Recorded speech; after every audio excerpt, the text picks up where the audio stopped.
உருவம் இருக்குன்னு சொன்னா கண்ணுக்கு தெரியல. உருவம் இல்லைன்னு சொன்னா உணர்வால் அறிய முடியுது. அது வெளிச்சமா? இல்ல இருட்டா?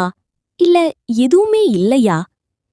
அருணகிரிநாதர் இதற்கான பதில வெறும் 4 வரிகள்ல உடைக்கிறார்.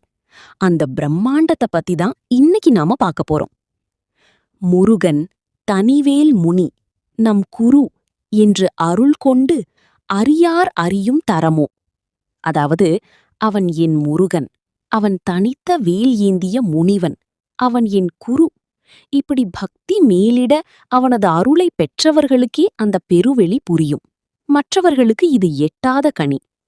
அடுத்து வர்ற வரிகள்தான் கிளைமாக்ஸ்.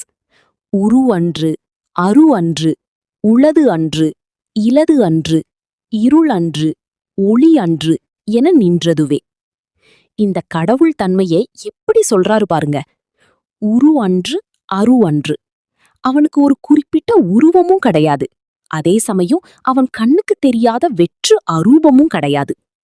உளது அன்று, இலது அன்று. அவன் இருக்கிறான் என்றும் சொல்ல முடியாது.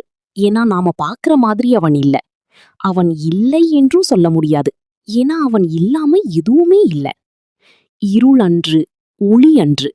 அது இருட்டும் கிடையாது. நாம பாக்குற வெறும் வெளிச்சமும் கிடையாது. இது எல்லாத்துக்கும் அப்பாற்பட்ட ஒரு பரம்பொருள்.